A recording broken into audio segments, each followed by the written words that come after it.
महादेव कौन है? जो देवों के भी देव हैं वो है महादेव। वो महादेव है। जो अपने लिए जीता है वो मनुष्य है, और जो संसार के लिए जीता है वो शिव। सावन का महीना शिव से क्यों जुड़ा जाता है? भगवान शिव ने वो विष का पान किया और उसको अपने कंठ में स्थान दिया, वो नीलकंठ कहलाए। ये भी सावन में हुआ। पहली बार ससुराल भगवान शिव सावन में ही आए।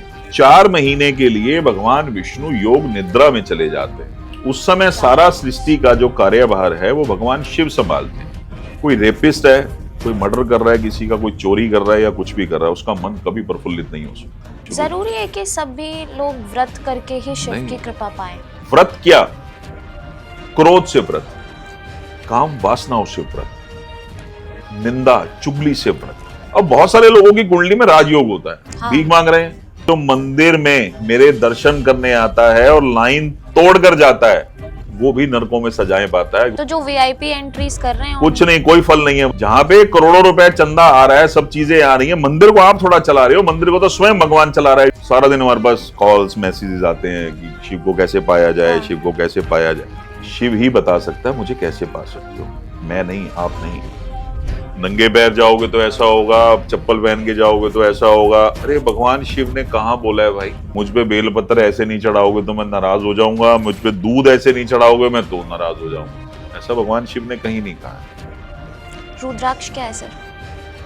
रुद्राक्ष शिव है। देखो, रुद्राक्ष जो है भगवान शिव के आंसुओं से प्रकट हुए थे। जो रुद्राक्ष धारण करता है वो शिव समान हो जाता है। कि गरीब आदमी के लिए मैं कम बीज वाला बना देता हूँ और अमीर आदमी के लिए मैं ज्यादा बीज वाला बना देता हूँ। ऐसा कुछ नहीं है। अगर ऐसा होता है तो भगवान शिव झूठे हैं। तो जहाँ शिव इच्छा नहीं है वहाँ रुद्राक्ष नहीं पहन सकते। रुद्राक्ष को लेके लोगों ने मिथ फैला दिए मार्केट में। और नकली रुद्राक्ष और असली रुद्राक्ष को कैसे पहचानते? ये एक रुद्राक्ष बड़ा फेमस है मार्केट के अंदर, जिसपे ओम बना हुआ होता है। वो ये सबसे बड़ा ड्रामा है मार्केट का। रुद्राक्ष के लिए कोई मनाही नहीं है कि स्त्री को रुद्राक्ष नहीं पहनना चाहिए। क्यों नहीं पहनना चाहिए स्त्री को रुद्राक्ष? क्या स्त्री को शिव कृपा पाने का अधिकार नहीं है? तो मैंने बोला ना कि शिव भी आ जाएंगे धरती पे तो उनको पैसे नहीं, इंसान ये कहेगा नहीं नहीं ये शिव नहीं है, जटाधारी कोई और है। तो भगवान को भी प्रूफ देना पड़ेगा, क्योंकि यहाँ पे सब लोगों के पास इतनी बुद्धि है।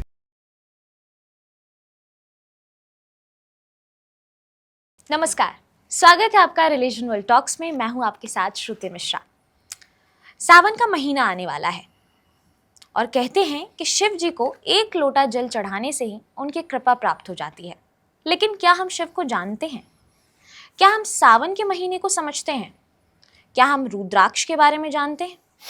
इन सभी विषयों पर हमसे बात करने के लिए हमारे साथ मौजूद हैं तरुण कटारिया जी। बहुत बहुत स्वागत है सर आपका हमारे शो में। नमः पार्वती पते हर हर महादेव। कैसे हैं आप? असीम कृपा है महादेव की, सब कुछ संभाला हुआ महादेव ने। महादेव कौन है? महादेव कौन है? देवों के देव महादेव हैं। कैसे समझें हम शिव को? इस चीज को देखो ऐसे समझें कि एक बार भगवान ब्रह्मा और भगवान विष्णु में ना, अब इस चीज को ना आप गलत मत लीजिएगा, मैं ऑडियंस को ये चीज समझाना चाहूंगा कि कई बार ऑडियंस क्या करती है कि उन चीजों को ना दूरदर्शिता के साथ सोचती है कि क्या भगवान भी ऐसे थे? नहीं, ऐसा नहीं है। ये एक उस परम पिता परमात्मा की लीलाएं हैं जहां ये सारी कहानियां लिखी गई, हमारे पुराण लिखे गए, वेद लिखे गए, ये सब परमात्मा की लीलाएं हैं। अब इस लीला को आप इस तरह से समझिए कि हर एक इंसान, हर एक देवता अपना अपना रोल अदा कर रहा है। वो परम सत्य है, वो शून्य है, वो एक ही है। वही संपूर्ण सृष्टि अनंत ब्रह्मांडों को चला रहा है। अब इसमें क्या जो समझने वाली चीज है कि कई बार क्या करती है ऑडियंस उस बात को ना, जो मैं गलत किसी को नहीं कह रहा हूं, सबकी अपनी अपनी सोच है, क्योंकि जितने लोग उतनी बुद्धि और उतने दिमाग है ना, हर एक इंसान अपने तरीके से सोचता है। भगवान विष्णु और ब्रह्मा में बड़े होने को लेकर एक बहस हो गई कि अगर मैं ना हूं तो ये सृष्टि नहीं चल सकती, और भगवान विष्णु कहने लगे कि अगर मैं ना हूं तो ये सृष्टि नहीं चल सकती। तो अब ये चीज महाशिवरात्रि से जाके भी जुड़ेगी। तो अब दोनों में बहस हो गई। वहां भगवान शिव प्रकट हुए शिवलिंग रूप में, पहली बार शून्य रूप जिसको हम लोग कह सकते हैं, वहां भगवान शिव प्रकट हुए और भगवान शिव ने ये कहा कि जो मेरी शिवलिंग की जो ऊपर पिंडी होती है ना, मेरे अंतिम छोर को और मेरे शुरुआत के छोर को जो ढूंढ लेगा, ठीक है, वो संपूर्ण है, वो सबसे बड़ा देवता है। अब भगवान विष्णु नीचे की तरफ चले गए कछुए पे बैठकर, और वो हंस पे ऊपर बैठ के भगवान जो ब्रह्मा थे वो ऊपर चले गए। अब वो ऊपर चले गए तो हजारों साल बीत गए और वो उसको ढूंढ नहीं पाए। ठीक है, उन्होंने भगवान शिव से क्षमा मांगी, प्रार्थना की, समर्पण किया। तो वहां जिस ये जो महाशिवरात्रि मनाई जाती है फागुन मास में, ये इसलिए मनाई जाती है, ठीक है, इसलिए वो देवों के देव महादेव हैं कि जहां भगवान विष्णु, भगवान ब्रह्मा भी, है ना, उनको नहीं समझ सके, उनके आदि और अंत को नहीं समझ सके, तो इसलिए वो देवों के देव महादेव हैं। और इसलिए ये चीज कही जाती है कि वो, क्योंकि सभी देवों के, जो देवों के भी देव हैं, वो है महादेव, वो महादेव हैं, कि उनका आदि और अंत कोई नहीं समझ पाया इसी, ठीक है ना, इसलिए उनको महादेव कहा जाता है। सावन का महीना शिव से क्यों जुड़ा जाता है? सावन के महीने को, सावन का महीना शिव से क्यों जुड़ा हुआ है? देखो, सबसे पहली चीज, सावन के महीने में, एक्चुअली ये सावन का महीना नहीं है, ये श्रावण महीना है। ओके, ठीक है, सावन जैसे जैसे समय बदलता चला गया, है ना, भाषा बदलती चली गई, लोग उसको सावन कहने लगे। ये श्रावण है, यानी श्रवण, यानी सुनना। ठीक है, इस महीने में शिव कथा, शिव नाम जप, शिव भक्ति, शिव अभिषेक, ये बहुत ज्यादा होते हैं। ठीक है, और श्रावण का मतलब भी यही है कि शिव कथा को सुनना, अपने पापों का नाश करना, अपने जो बुरे कर्म है उनका नाश करना।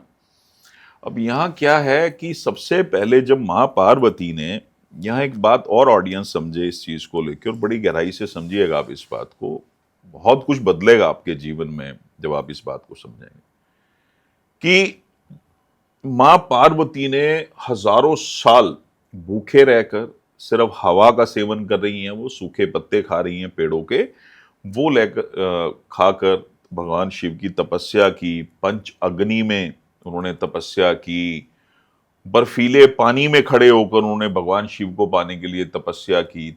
सावन के महीने में ही भगवान शिव प्रसन्न होकर, भगवान शिव ने उन्हें वरदान दिया था।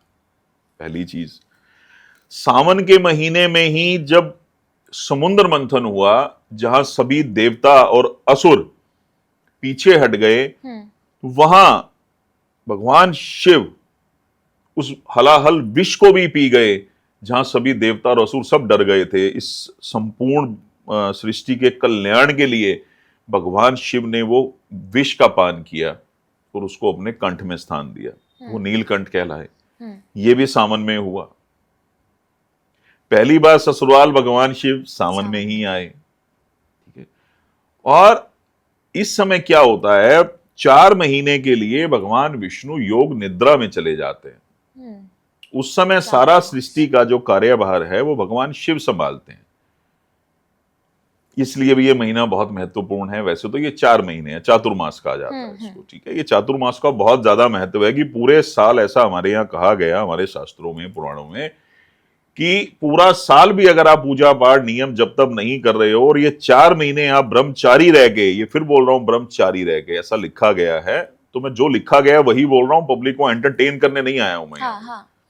है ना, कि कुछ पब्लिक डिफरेंट सुनना चाह रही है तो हम उस चीज को बोल रहे हैं, वो चीज गलत हो जाती है, वो हम आपके एंटरटेनमेंट के लिए कर रहे हैं। लेकिन अगर आप सच सुनोगे ना तो ही आपको आनंद आएगा। तो इसमें क्या है, चातुर्मास के लिए बोला गया कि ब्रह्मचारी रह के, प्याज लहसुन का त्याग करके, है ना, और हर समय नाम जप करना, भक्ति करना, तो हजारों जन्मों के पाप कट जाते हैं, बुरे कर्म कट जाते हैं, और एक बहुत सुंदर जीवन की शुरुआत होती है। ये तो है सावन। अब सावन में देखो आप, हर तरफ हरियाली होती है। ठीक है, हरियाली कौन?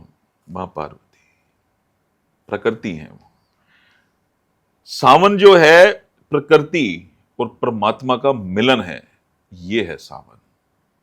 मां पार्वती ने घोर तपस्या जो की, ठीक है, जल लेके आना बहुत दूर से, वो भगवान शिव पे चढ़ाना, वो भी सावन था। तो इसलिए श्रावण महीने का बहुत ज्यादा महत्व है। ऐसी क्या चीज़ें हैं जो सावन के महीने में लोगों को नहीं करनी चाहिए, उनसे बचना चाहिए, और ऐसी क्या चीज़ें हैं जो करनी चाहिए जिससे शिव की कृपा मिले? देखो, शिव कृपा के लिए मैं आपको एक चीज बताता हूं। जैसे आप ऐसे समझे, भगवान शिव हमेशा नेत्र बंद किए रहते हैं। मोस्टली आपने स्वरूप हाँ। भगवान शिव के देखे होंगे, वो समाधि रूप में होते हैं। भगवान शिव हमेशा अंतर्मुख रहते हैं, ठीक है। जब तक ये इंसान अपने अंदर नहीं जाएगा, अंतर्मुख नहीं होगा, वो भगवान शिव को नहीं पा सकता। सांसारिक वासनाओं में और इन सब चीजों में जब तक वो उलझा रहेगा, भगवान शिव को पाना इतना सरल नहीं।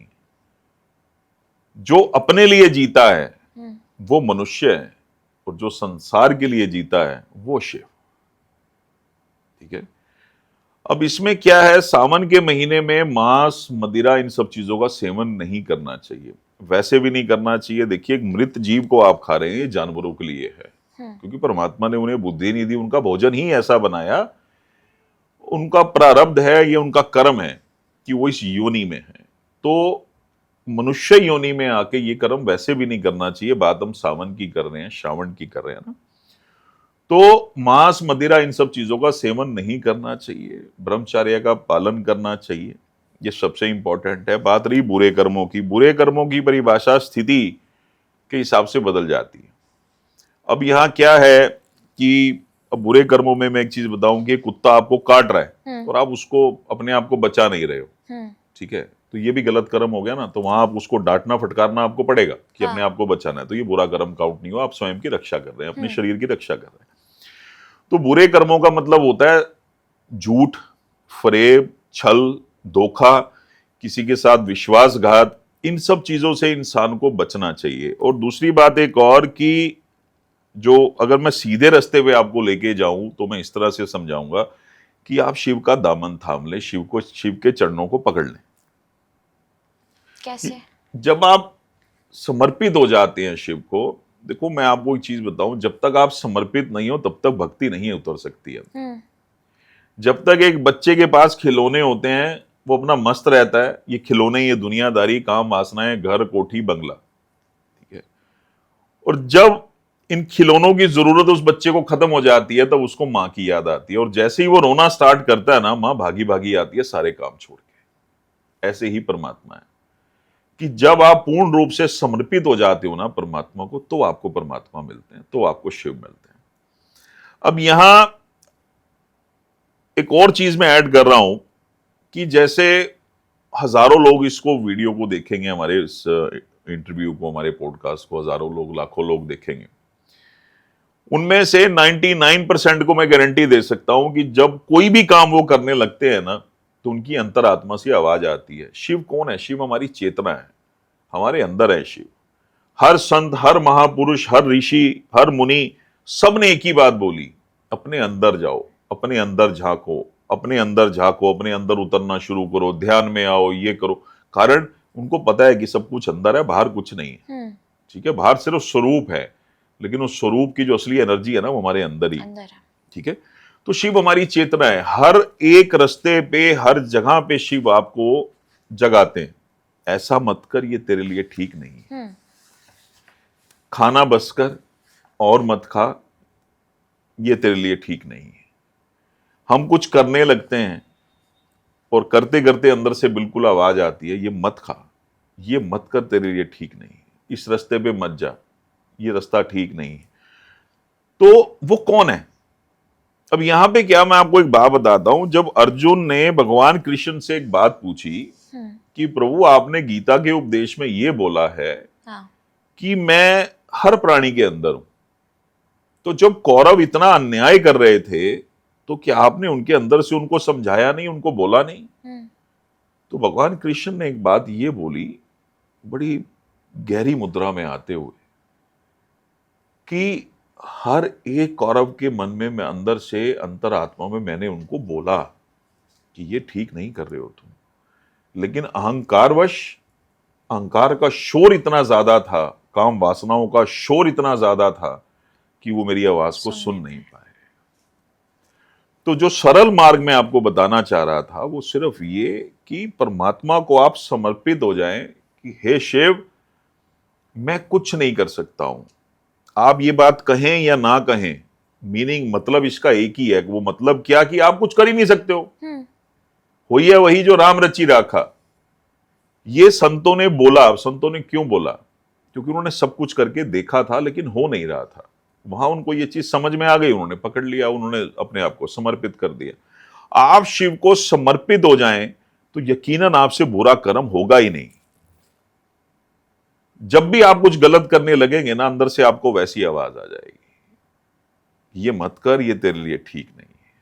आवाज एक ही बार आती है, बार बार नहीं आती। अब यहां पे एक अच्छे बुरे कर्म की परिभाषा भी आती है कि कौन सा कर्म अच्छा है और कौन सा बुरा। अब हम इस बात को कैसे समझें, है ना?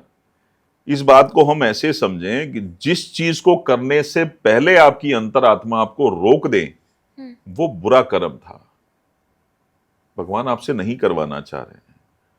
और जिस कर्म को करवाने के बाद आपका मन प्रफुल्लित हो जाए, बहुत खुश हो जाए, वो पुण्य कर्म था।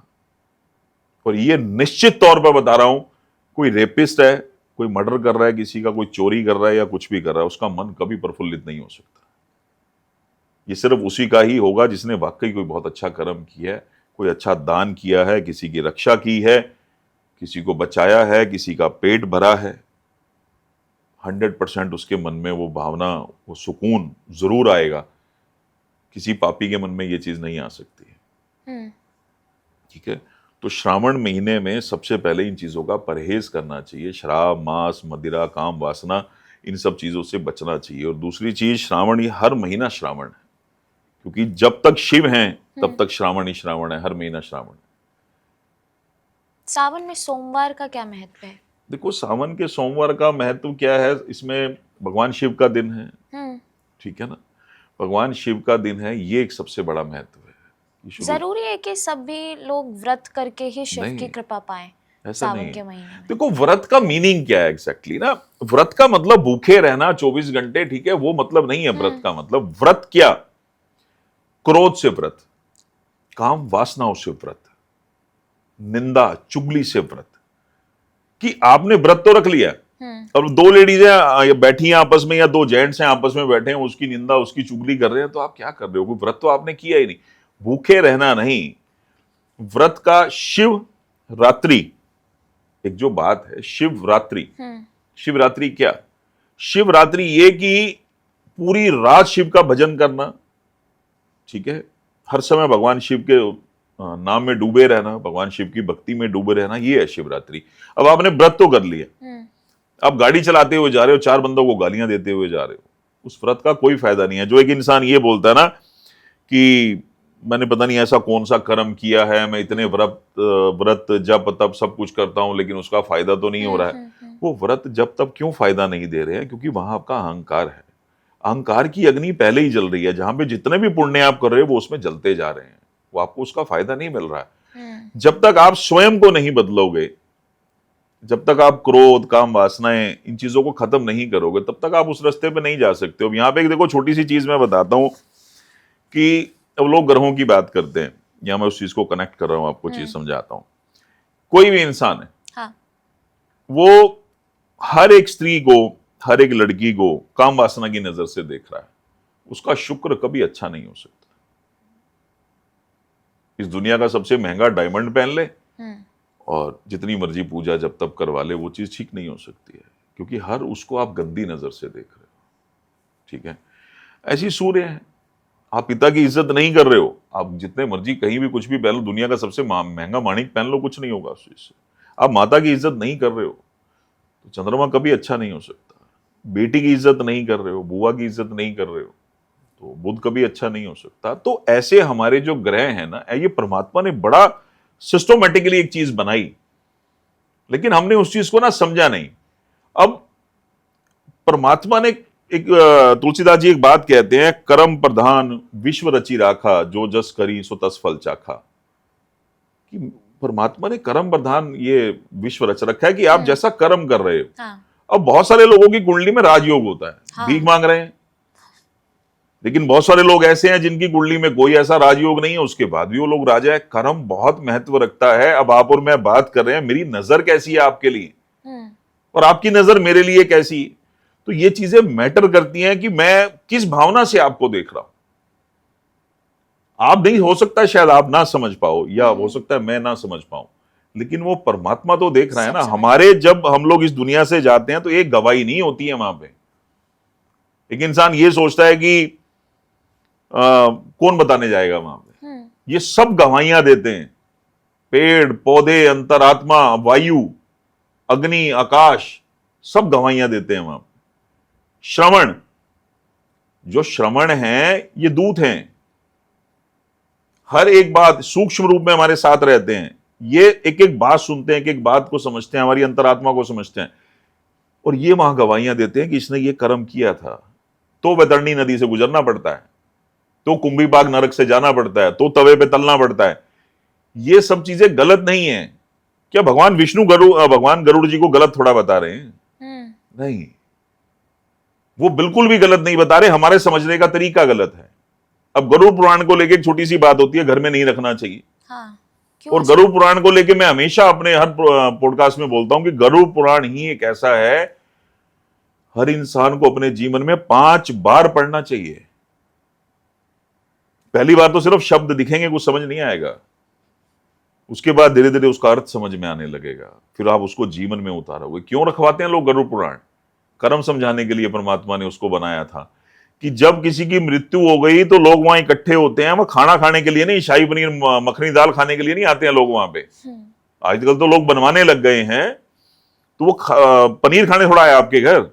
ये जो रस्म क्रिया, ये जो रस्म पगड़ी बनाई गई, ठीक है, चौथे का दिन बनाया गया, ये 10वें का दिन बनाया गया, ये सब चीजें क्यों बनाई गई? गरुड़ पुराण रखवाते जब हैं, जो इंसान शोक प्रकट करने आ रहा है वो उस गरुड़ पुराण को सुनता है।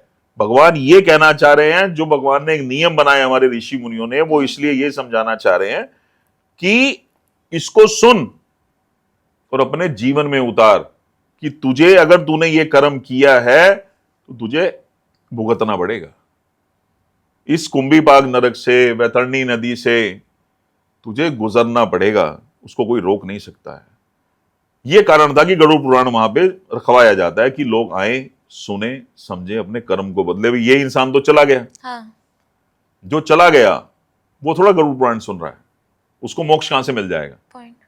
आपके कर्म बदलने से, कर्म प्रधान विश्व रची राखा, जो जस करी सो तस फल चाखा। जब वो कर्म बदलेगा तो वैसा फल मिलेगा उसको। पर ऐसा कहते हैं ना कि लोग कर्म काफी अच्छा करते हैं, बट तब भी उनके साथ अच्छा नहीं होता। कर्म अच्छा क्या? वो अपनी तरफ से तो कह रहे हैं कि उन्होंने कोई कुछ मैंने गलत आपको एक नहीं सिंपल किया। सी बात बोली, आपने 4 कन्याओं का विवाह करवा दिया, पिता बन के उनका अपने कन्या दान कर दिया और अपना पैसा खर्च किया। कहते हैं कन्यादान महादान है, इस दुनिया में इससे बड़ा दान नहीं है। अभी अपनी एक बच्ची को किसी के हवाले करना, है ना, एक वो बच्ची जिसको जब तक उसका विवाह नहीं होता तब तक इतनी प्रोटेक्शन में रखते हैं कि मुझे लगता है हीरे, इस दुनिया के सबसे महंगे हीरे से ज्यादा कीमत हमारी उस बच्ची की होती है।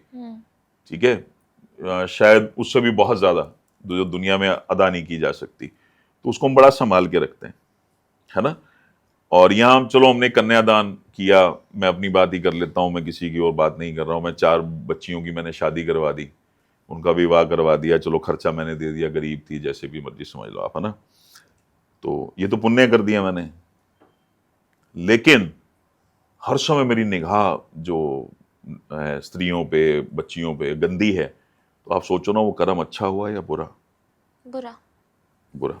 भगवान को हम मंदिर में ढूंढते हैं, भगवान को हम मंदिर में ढूंढते हैं क्या? उनके अंदर वहां शिव बैठे हैं शिवलिंग रूप में, है ना। नंदी जी हमेशा सामने विराजमान रहते हैं। और क्या हम बाहर बैठे उस भिखारी में शिव को देख रहे हैं, जो एक रोटी के लिए तरस रहा है? उस भगवान शिव पे उम्मीद लगाए बैठा है, क्या पता वो वही शिव है जो बाहर बैठे हैं। हम लोग एक्चुअली ना जजमेंटल हो गए, हर चीज को हम लोग पहले ही जज कर लेते हैं। अरे ये भिखारी है यार, ये शराब पीता होगा। हाँ। उसके कर्म पे आपको ध्यान नहीं देना है, आप सिर्फ अपने कर्म पे ध्यान देके दान कर सकते हो। अब ऐसे तो मंदिरों में जाते हैं हम लोग, लाखों रुपए चढ़ाते हैं, फूलों की माला, ये वो अटरम पटरम दुनिया जाती है, 1000 रुपए VIP एंट्री, ये वो अटरम पटरम सब हम लोग कर रहे हैं। तो वहां हम क्या सोचते हैं, हम पुण्य लेके आ रहे हैं? नहीं, भगवान ने यहां पे ये बात भी बोली है, जो मंदिर में मेरे दर्शन करने आता है और लाइन तोड़ कर जाता है, वो भी नरकों में सजाएं पाता है, क्योंकि वो भी धोखा करके आगे गया, उसको मेरे दर्शनों का लाभ नहीं होता। भगवान ने कहीं भी कोई कसर नहीं छोड़ी है हमारे लिए। तो जो VIP एंट्रीज कर रहे हैं कुछ नहीं, कोई फल नहीं है। वही तो मैं समझाना चाह रहा हूं आपको, कि वो लोग बोल तो देते हैं इस बात को कि मैंने बहुत कर्म किए, मंदिरों में दान किया। अरे मंदिरों में दान करने का फायदा तो बताओ मुझे आप।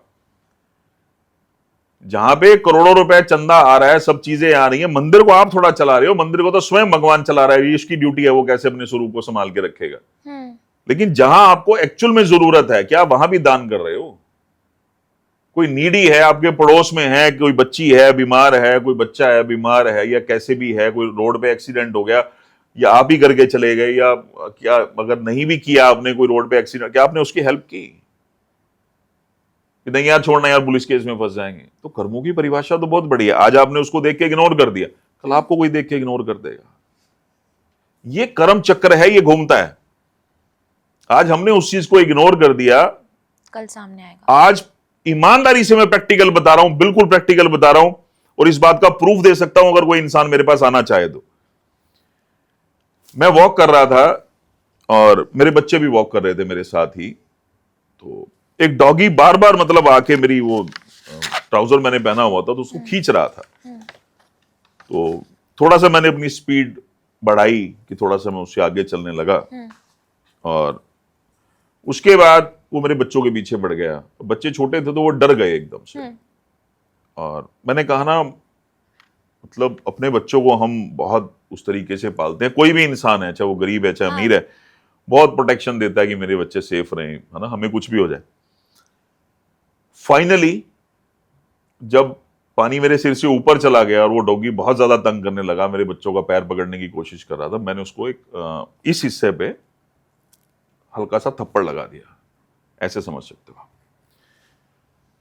कैन यू बिलीव, 7 जून की बात है ये, वो डॉगी को पेन हुआ होगा। 8 जून को मेरे बच्चे के पेट में दर्द हो गया रात को। 9 तारीख को उसको दर्द रहा, 10 को मुझे उसको एडमिट करवाना पड़ा, 13 या 14 को वो डिस्चार्ज हुआ। उसके बाद 28 तारीख तक उसके इंजेक्शन चले हैं, जून में। इसी अभी की बात बता रहा हूं मैं आपको। ये है कर्म की परिभाषा।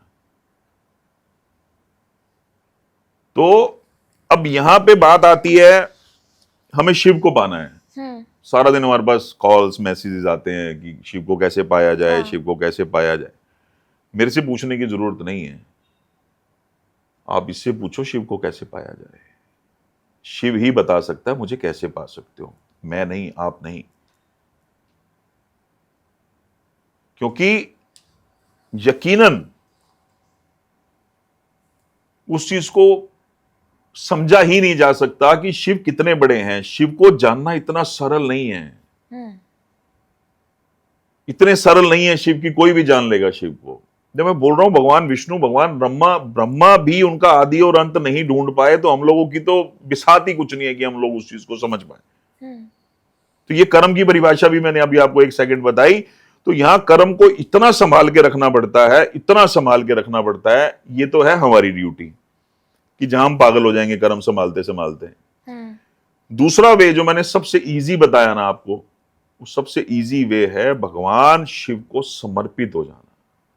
जैसे प्रेमानंद जी भी बोलते हैं, छोड़ दो परमात्मा वे, कि प्रभु मुझे नहीं पता कि मैं बुरा कर रहा हूं या अच्छा कर रहा हूं, मैं जानता ही नहीं हूं, क्योंकि मुझ में ज्ञान ही नहीं है, बुद्धि ही नहीं है। इतनी सूक्ष्म बुद्धि से मैं इतने संसार के मालिक को, अनंत ब्रह्मांडों के मालिक को नहीं समझ सकता हूं। आप ही हैं जो मुझे जना सकते हैं, और आप ही हैं जो मुझे भक्ति के मार्ग पे ला सकते हैं, और कोई नहीं ला सकता। यहां संतों ने एक बात बोली है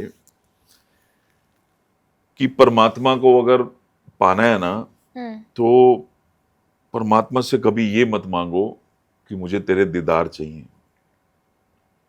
परमात्मा से जब भी मांगो तो ये मांगो कि मुझे तू तड़पा, और इतना तड़पा कि मैं तेरे और करीब आता चला जाऊं, और एक समय आए कि तू मेरे लिए रोए, मैं नहीं। ये भक्ति है, इसके अलावा कुछ नहीं है। ये सब देखो, कोई भी तरीका गलत नहीं है, जो भी शास्त्रों में लिखा हुआ है कोई भी तरीका गलत नहीं है, लेकिन ये भी सच है कि सामग्रियों से, साधनों से परमात्मा को नहीं पाया जा सकता। वो आप अपने मन की संतुष्टि कर रहे हो, वो तब पाया जा सकता है जब साधन में भी आपको शिव नजर आए। आप जल चढ़ा रहे हो, आपको जल में भी शिव नजर आ रहे हैं कि ये तेरा ही तो है, तेरे पे चढ़ा रहा हूं, तो मेरा क्या है इसमें। जब ये दिख रहा ना कि नहीं, मैं तो ये जल लेके आया हूं, जहां मैं आ गया वहां वो चीज नहीं हो सकती।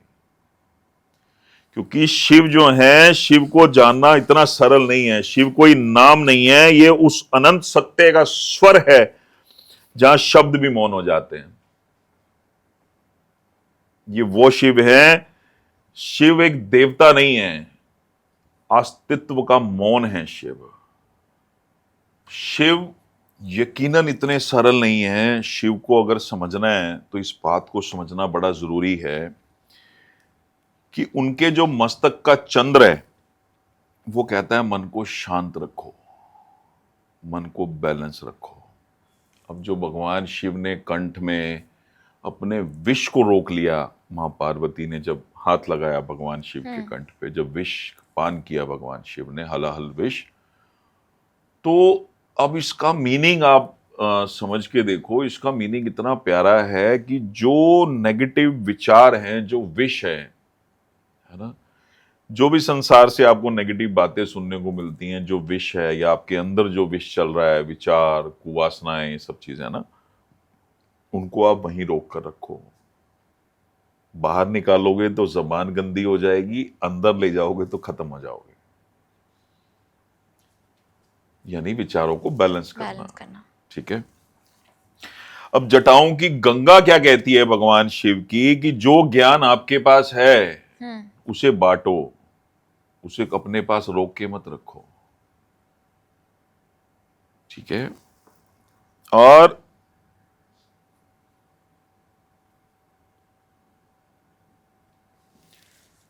भगवान शिव के गले का सर्प है, वो ये चीज कहता है कि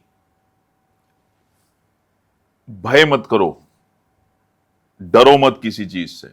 और जिसने अपने डर पर विजय पा ली वो भगवान शिव को पा सकता है।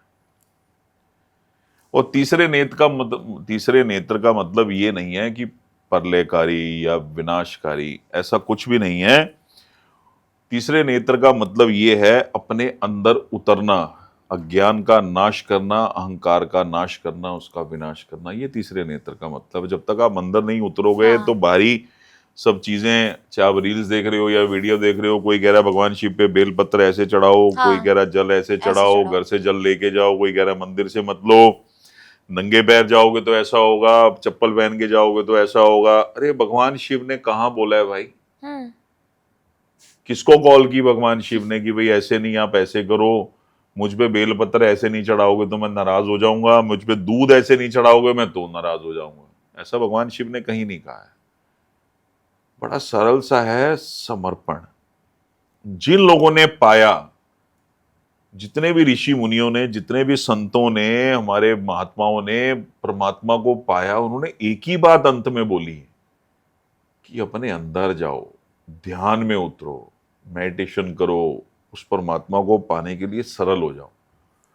क्योंकि जहां रावण जैसे अहंकारी को भी वो वरदान दे देते हैं, भस्मासुर जैसे राक्षस को भी वो वरदान दे देते हैं, भगवान शिव इतने सरल हैं। तो आप ये सोच के देखो ना, वो आपका कल्याण कैसे नहीं करेंगे। पॉइंट। वो सबको दिया ना उन्होंने, सबको वरदान दिया, कोई भी चला गया सबको वरदान दे दिया, किसी को मना नहीं करते थे वो। तो आपका कल्याण कैसे नहीं करेंगे? वो जरूर कल्याण करेंगे। होता क्या है, एक समर्पण, मैं बार बार बोलता हूं, समर्पण। जब परमात्मा की तरफ आप झुक जाते हो कि प्रभु मुझे नहीं पता आप कैसे क्या करोगे, मैं नहीं जानता हूं। आपको एक छोटी सी बात बताता हूं। एक बहुत गरीब औरत थी बेचारी, और एक ही पुत्र संतान थी उसके यहाँ पे, और हनुमान जी के लिए वो पागल थी, हर पल हनुमान जी का सिमरन करना, कोई भी तकलीफ आए उनको नहीं पता, भगवान जी को बोल देना।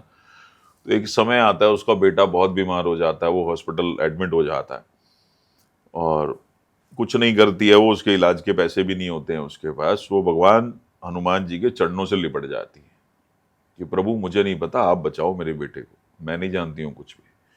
पूरी रात बैठी रहती है, 2 रातें बीत जाती हैं, 3 रातें बीत जाती हैं। इधर क्या होता है, पहली ही रात जब वो बैठी है भगवान हनुमान जी के चरण पकड़कर, तो हनुमान जी साधु वेश बनाकर अद्भुत तेज और राम नाम जपते हुए उस बच्चे के सिर पे हाथ फेरते हुए कहते हैं तुझे कुछ नहीं होगा, चिंता मत कर।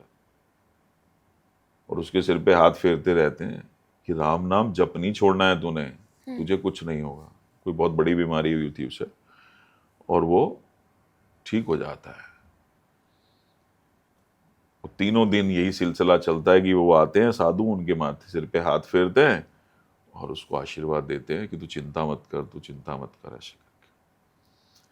तो सुबह वो जब हॉस्पिटल से उसको भेजते हैं तो वो सबसे पहले तो ये पूछता है, जब आने लगता है कि भाई वो साधु कहाँ है। वो सारा चेक किया जाता है, वो साधु तो कहीं होता ही नहीं है। तो वो दौड़ता हुआ घर आता है, घर आके पता लगता है तेरी माता तो मंदिर में है और पूरी 3 दिन हो गए, 3 रातें हो गई वो बेचारी वहीं बैठी। तो वहां जाके जब देखते हैं तो हनुमान जी के पैरों पे कीचड़, मिट्टी लगी हुई होती है, क्योंकि बाहर बहुत बरसात हो रही थी। तीनों दिन तीनों रात बहुत बरसात हुई थी। तो वो जब जाके देखते हैं तो उनके चरणों पे कीचड़ और मिट्टी लगी हुई होती है। तो ये है परमात्मा का अस्तित्व, वो कभी भी नहीं छोड़ते हैं। लेकिन भगवान शिव या कोई भी देव वो हैं जहाँ पे एक आंसू जब आप उनकी याद में, उनके विरह में बहाते हो ना, उनकी तड़प में बहाते हो, तो वो आंसू भी अमृत बन जाता है। ये है परमात्मा। अब हम आंसू बहाते किसके लिए हैं? या मेरी जॉब चली गई है ना, मेरी गर्लफ्रेंड नाराज हो गई मुझसे, उसके लिए वो शराब पी रहा है, ठीक है। क्या एक बार भी हमने कभी ये एहसास किया कि वो परमात्मा ऊपर बैठा है, इतने सब काम चला रहा है, इतने सुंदर शरीर दे दिया, हाथ पैर बना दिए, हमारे अंग बना दिए, क्या हम एक बार भी उसके लिए कभी तड़पे कि परमात्मा तेरा ही तो दिया हुआ खा रहा हूं सब कुछ? हम लोग क्या करते हैं, आंसू बहाते हैं समाज के लोगों के लिए कि मेरा भाई मेरा हिस्सा खा गया, वो मुझे धोखा दे गया। आपने भी कभी खाया होगा किसी जन्म में, तो आज वो पूरा हो गया। सरलता लाना अपने अंदर, ठहराव लाना अपने अंदर बहुत जरूरी है। ये जरूरी है। आपके पास नहीं समय है बहुत सारी चीजें पढ़ने के लिए, शिव दारिद्र दहन स्तोत्र है जो गरीबी दूर करने के लिए बहुत अच्छा है। अथर्व शीष का पाठ है गणपति जी का, बुद्धि विवेक इसके लिए बहुत अच्छा पाठ है। आदित्य हृदय स्तोत्र है, नाम नेम फेम प्रसिद्धि गवर्नमेंट जॉब के लिए बहुत अच्छा है। भगवान राम ने भी किया था ये, महात्मा अगस्त्य ने उनसे करवाया था। और कनक धारा स्तोत्र है महालक्ष्मी के लिए। श्री सूतकम का पाठ है जिनका शुक्र अच्छा नहीं है, पुरुष सूतकम का पाठ है। तो ऐसे बहुत सारे पाठ हैं। आप नहीं भी कर सकते हो तो आप हर समय सिर्फ शिव शिव शिव शिव आप करते रहो, आपको आनंद आना शुरू हो जाएगा। रुद्राक्ष क्या है सर? रुद्राक्ष क्या है? रुद्राक्ष शिव है। अगर रुद्राक्ष हमें पहनना है तो क्या उसके कोई नियम होते हैं? देखो, रुद्राक्ष जो है भगवान शिव के आंसुओं से प्रकट हुए थे। और ईमानदारी से भगवान शिव इतने सरल देव हैं जिनकी पूजा वंदना आराधना में कोई बंधन नहीं है। आप धतूरा चढ़ाओ कांटेदार, आप भांग चढ़ाओ, आप बेलपत्र चढ़ाओ, आप जो मर्जी चढ़ा दो, भोलेनाथ खुश हो जाते हैं, ठीक है। ऐसे ही रुद्राक्ष है, रुद्राक्ष को हर इंसान पहन सकता है। बहुत ज्यादा नियम नहीं है। नियम देखो बनाए गए बाद में, काफी लोग बहुत कुछ बोलते हैं कि नियम जो है ना वो बाद में बनाए गए, वो बनाए हुए नियमों ने लोगों को खराब कर दिया।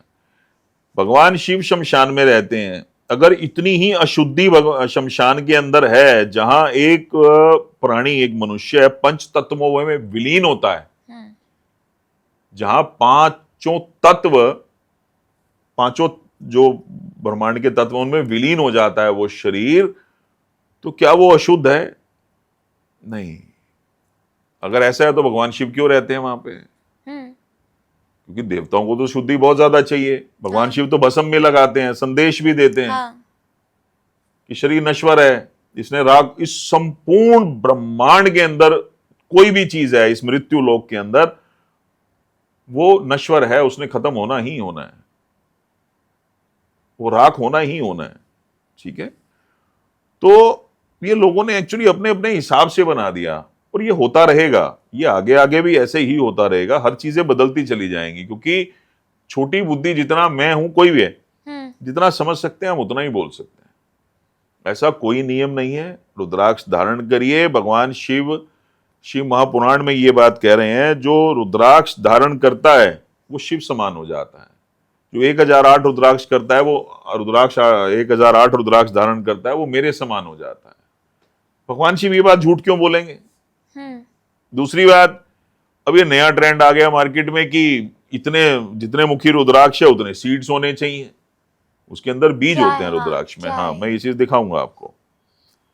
तो अगर ऐसा था तो भगवान शिव से ज्यादा ज्ञानी तो कोई है ही नहीं, तो उनको रुद्राक्ष के अंदर उतने ही बीज डाल के भेजना चाहिए था। या हो सकता है उन्होंने यहां गड़बड़ कर दी हो कि गरीब आदमी के लिए मैं कम बीज वाला बना देता हूं और अमीर आदमी के लिए मैं ज्यादा बीज वाला बना देता हूं। तो ये पॉसिबल नहीं है। तो ऐसा कुछ होता नहीं है। ऐसा कुछ नहीं है। अगर ऐसा होता है तो भगवान शिव झूठे हैं।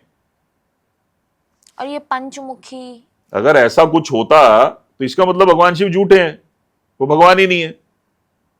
तो आप इस बात को समझे, इतने बड़े देव जो एक चीज बना रहे हैं, स्वयं महादेव एक चीज की रचना कर रहे हैं संसार कल्याण के लिए, मानवता की कल्याण के लिए, वो ये गड़बड़ क्यों करेंगे?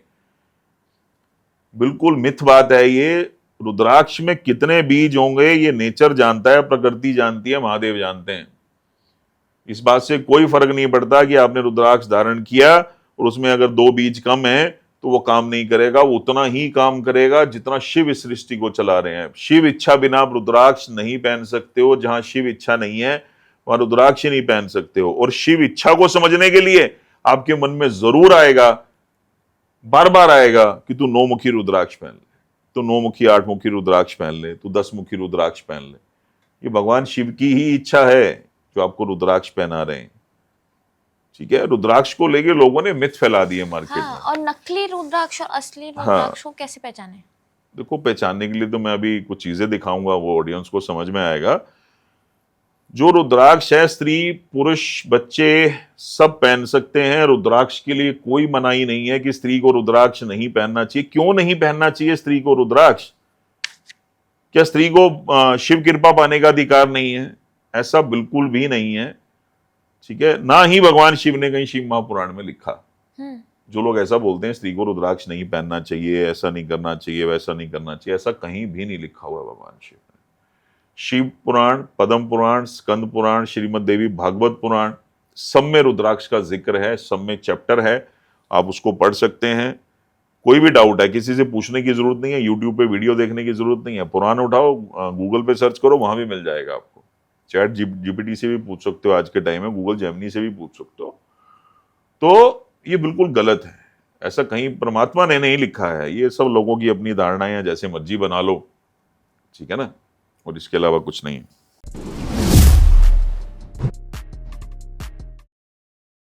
ये एक 5 मुखी रुद्राक्ष है। हम इसका एक एक्सरे ले रहे हैं। ये अभी सिस्टम में आएगा, यहाँ पे शो करेगा। इसमें 4 सीड्स कंप्लीट हैं। ऑडियंस बड़े ध्यान से देखिएगा, आपके बहुत सारे मिथ्स दूर हो जाएंगे आज। इसमें 4 सीड कंप्लीट हैं, एक नहीं है। ये 5 मुखी रुद्राक्ष है। अब इसी में हम एक और 5 मुखी ले रहे हैं। इसका हम एक्सरे करते हैं।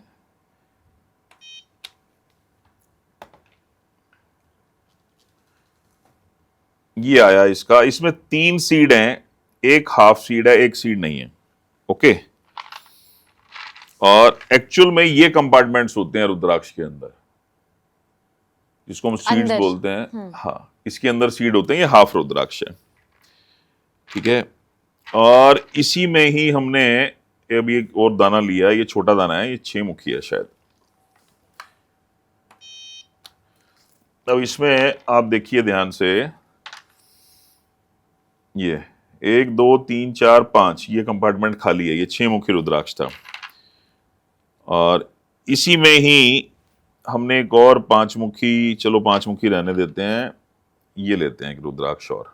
आई थिंक इसमें कंप्लीट होंगे सीड शायद।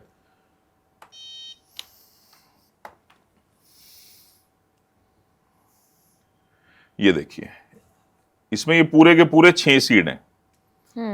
तो अब यहां पे ये चीज समझने वाली है कि उसमें कम थे सीड, इसमें ज्यादा हैं, तो ऐसा बिल्कुल भी नहीं होता कि जितने मुखी रुद्राक्ष है उतने ही सीड होंगे। अब मैं आपको एक रुद्राक्ष दिखा रहा हूं यहां पे, आप ये देखें, ये 9 मुखी रुद्राक्ष है। वो आप एक्सरे में ही देख के समझ जाएंगे, मुझे ज्यादा एक्सप्लेन करने की नीड नहीं है। ये मैंने इस 9 मुखी रुद्राक्ष का एक्सरे लिया और इसमें ये देखो आप 3 3 6 और 3 9, ये कंप्लीट सीड है। कंप्लीट सीड का एग्जैक्टली कोई मीनिंग नहीं है, उसका एक रीजन है। अगर परमात्मा भेदभाव करते तो फिर वो अमीरी गरीबी में सबके साथ करते। परमात्मा ने जिस चीज की रचना की वो कभी किसी से भेदभाव नहीं करते हैं, क्योंकि वहां रिश्वत नहीं चलती है, वहां समर्पण और प्रेम चलता है, भक्ति चलती है। तो उन्होंने किसी के साथ भेदभाव नहीं किया है। ये जो संसार के लोग हैं उन्होंने आपको भेदभाव करना सिखाया कि ज्यादा सीड होंगे तो ज्यादा काम करेगा। ये सिर्फ ज्यादा पैसे कमाने का तरीका है, इसके अलावा कुछ नहीं। एक चीज और दिखाता हूं आपको, ये एक 14 मुखी रुद्राक्ष है, इस पे एक लाइन डाली हुई है। अब ये लाइन 13 को 14 बनाया हुआ है। अब ये कैसे आपको क्लियर होगा, ये देखो, ये यहां पे एक ये एक्स्ट्रा जो चीज आपको नजर आ रही है यहां पे, ये सॉरी, ये जो चीज है, अगर आप इसको, मैं थोड़ा सा आपको जूम करके दिखाता हूं तो ये चीज आपको ज्यादा अच्छे से समझ में आएगी। ये देखिए, ये जो एक्स्ट्रा एक लाइन है, ये यहां पे कट लगाया हुआ है, ये 13 को 14 किया हुआ है। ये एक्चुअली 13.5 मुखी था, हाफ लाइन लगा के इसको 14 बना दिया गया।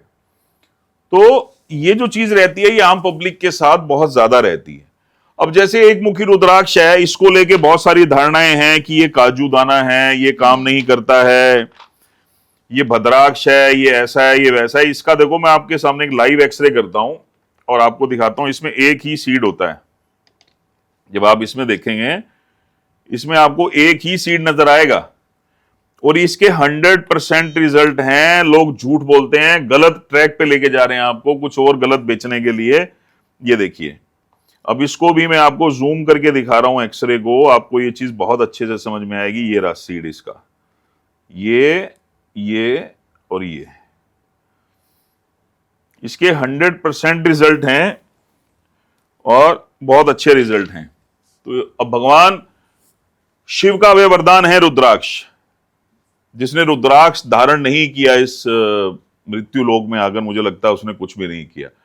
दुख, रोग, पीड़ा, अवसाद, चिंता, भय, तनाव, स्ट्रेस, डिप्रेशन, इस दुनिया में ऐसा कोई रोग नहीं है, ऐसी कोई तकलीफ नहीं है जिसके लिए भगवान शिव ने रुद्राक्ष नहीं बनाया। 1 से लेके 21 मुखी तक रुद्राक्ष है। ये माला मैंने पहनी हुई है, तो इंडोनेशिया की है।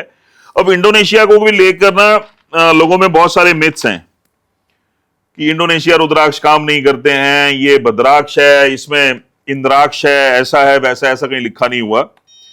अब ये मैंने एक इंडोनेशिया रुद्राक्ष का एक्सरे किया, ये छोटा सा दाना है, ये इसका भी प्रोसेस हो गया। ये देखो आप, ये इसमें कंपार्टमेंट है, 3 3 6 और 2 8, ये 8 मुखी रुद्राक्ष है। ये छोटा सा रुद्राक्ष है। मैग्नेटिक पावर जो है रुद्राक्ष के अंदर, जो हमारे साइंटिस्ट हैं, जो हमारे वैज्ञानिक हैं, उन्होंने रिसर्च की तो उन्होंने ये पाया मैग्नेटिक पावर बिल्कुल सेम है इस नेपाल के रुद्राक्ष और इंडोनेशिया के रुद्राक्ष में। तो इसमें कोई बहुत ज्यादा अंतर नहीं है, बट प्राइस में बहुत ज्यादा अंतर है। अब 1 से 21 मुखी माला की अगर मैं बात करूं, हम लोग नेपाल में जाएं तो कई लाख रुपए की बैठती है, कई लाख तो नहीं, शायद कई करोड़ की बैठती है, क्योंकि 21 मुखी दाना ही 60 65 70 लाख 75 लाख रुपए का है। तो आप सोच के देखिए, उसके बाद 20 भी है, 18 19 सब रुद्राक्ष हैं, तो कितने कॉस्टली हो जाएंगे। यही आप इंडोनेशिया में भी जा सकते हो, तो भगवान शिव ने कहीं भी भेदभाव नहीं किया है, भेदभाव किया लोगों ने, गलत रास्ते पे डाला लोगों ने। मतलब अब ये देखो, एक चीज और दिखाता हूं आपको। ये एक रुद्राक्ष बड़ा फेमस है मार्केट के अंदर, जिसपे ओम बना हुआ होता है।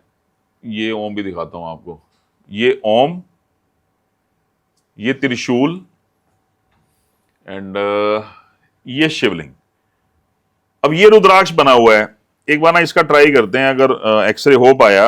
एक्चुअली टिकता नहीं है रुद्राक्ष, तो इसका दिखाते हैं आपको। ये सबसे बड़ा ड्रामा है मार्केट का, जो लाखों रुपए में लोग इस रुद्राक्ष को बेच देते हैं, 15-15 लाख रुपए में लोग बेच देते हैं। ये क्या है, ये देखिए आप,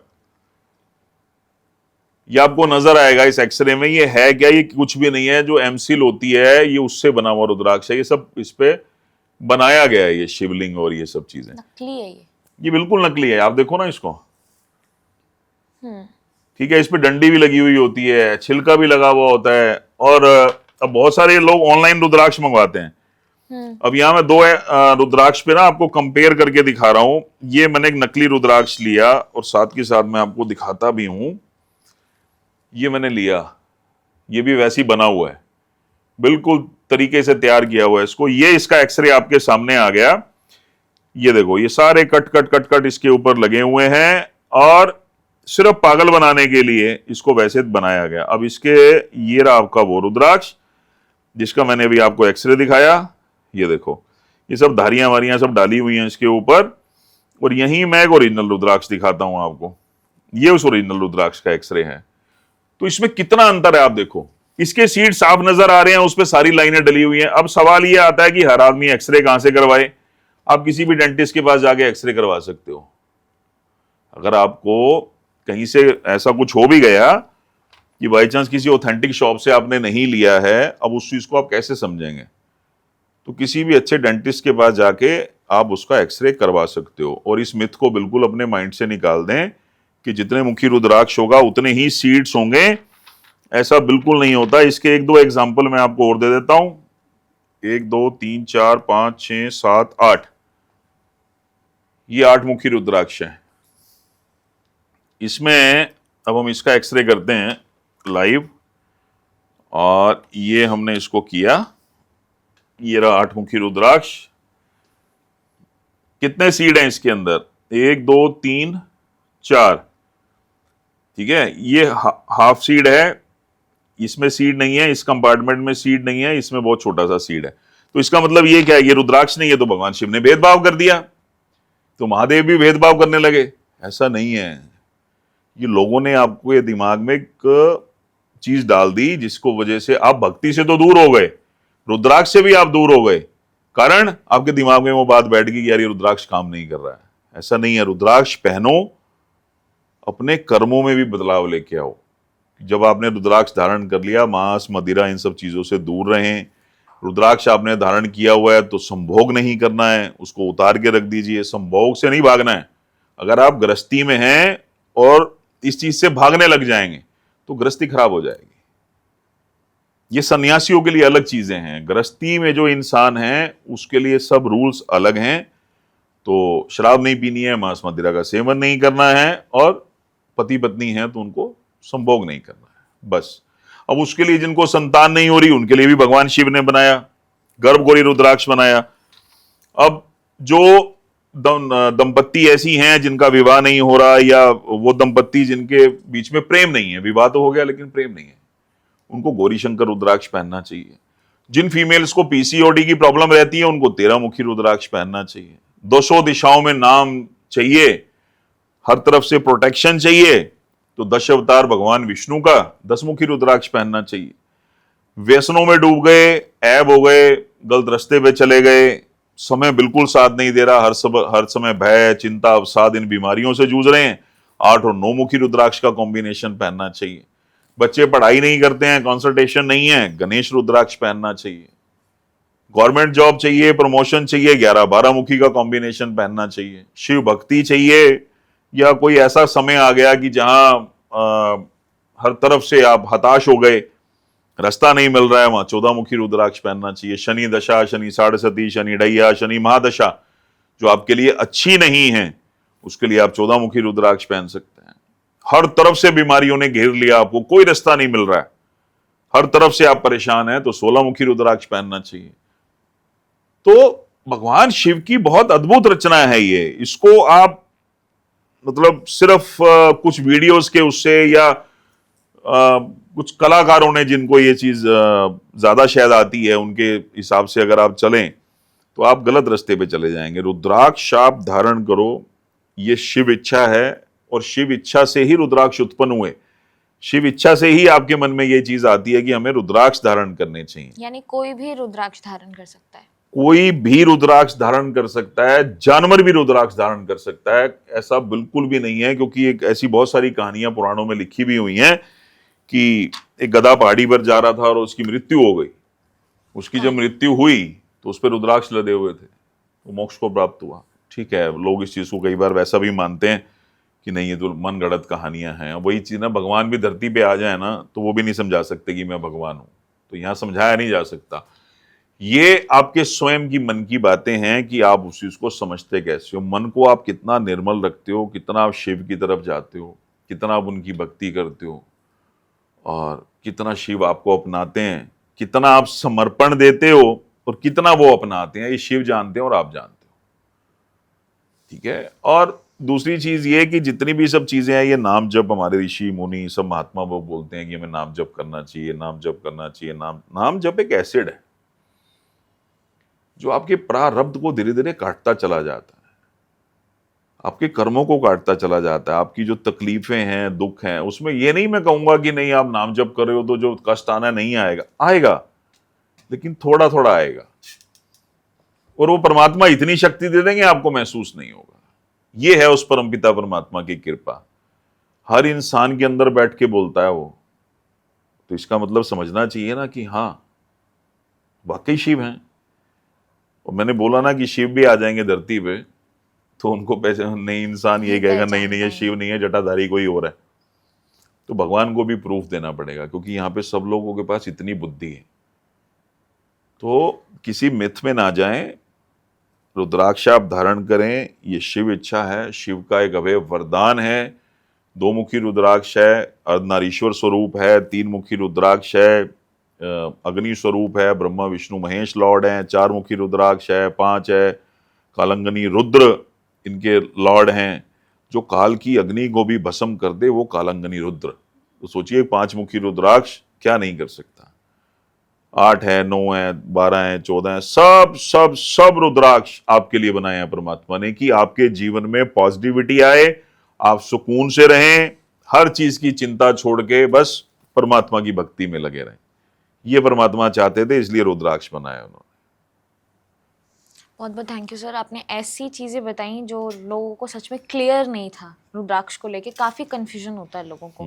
थैंक यू सो मच, आप हमारे शो में आए। आशा करती हूँ आपको क्लियर हुआ होगा रुद्राक्ष के जो भी आपके मन में मिसकंसेप्शन थी वो सब कुछ आपको क्लियर हुआ होगा। आपको इस पॉडकास्ट से कुछ सीखने को मिला होगा, समझने को मिला होगा। मिलते हैं अगले पॉडकास्ट में, तब तक के लिए धन्यवाद।